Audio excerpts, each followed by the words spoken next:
bola muž a žena, hej, že velikánska láska a jej sa niečo stalo, hej, neviem už čo, ale skončila v nemocnici a tam jej zistili, že má proste niečo s mozgom. No a tomu chlapovi povedali, že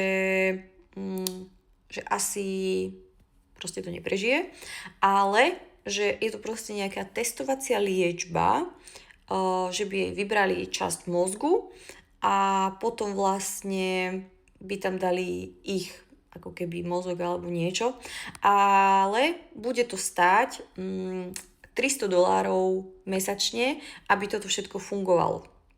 Oni takto neboli z bohatšej rodiny, hej, čiže, ale on povedal, že všetko preto, aby prežila. No, čiže ona prežila, platili tých $300 mesačne, až potom zrazu začala vraviť reklamy. Hej, že proste ona mala niečo v mozgu, čo reklamy púšťalo. A to sa im nepáčilo a samozrejme, že v tej firme, odkiaľ má ten nový mozog, povedali, že no to je základný balíček, ale že teraz máme nejaký iný balíček, ale budete okrem tých 300 musieť platiť $500 naviac.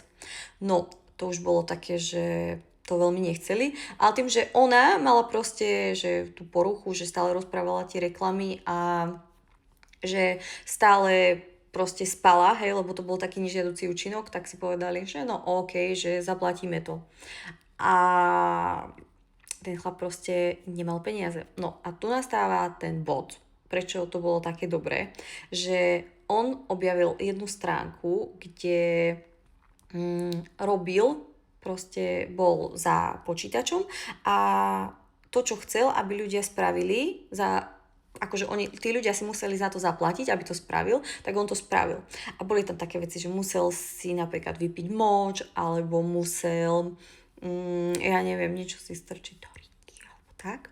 A to bolo na tomto vtipné, teda nebolo to vtipné, ale chápete, bolo to také zaujímavé, že, a zároveň aj pekné, že aké krásne, že to spravil pre tú ženu.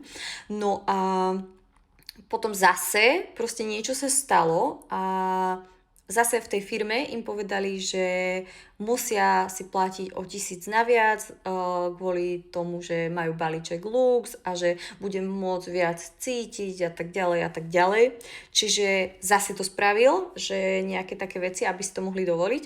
No a on to vždycky natáčal v nejakej maske a povedali mu, že ak dá dole masku, dajú mu $500. On dal dole masku a potom si niečo proste dal, pichol, neviem.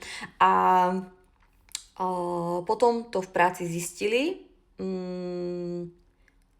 A on vedel, že kto ho bonzol, čiže ho chcel zmlátiť, ale nakoniec ho nezmlátil, lebo ho zastavili, ale prešiel ho buldozer toho chlapa, ktorého chcel byť, čiže ho vyhodili a potom vlastne nemali peniaze, tak všetko rozpredávali, on bol už úplne totálne zúfalý, ona stále spala a bolo to celé také depresívne už potom ku koncu a nakoniec to skončilo tak, že ju, ale akože ona to chcela, hej.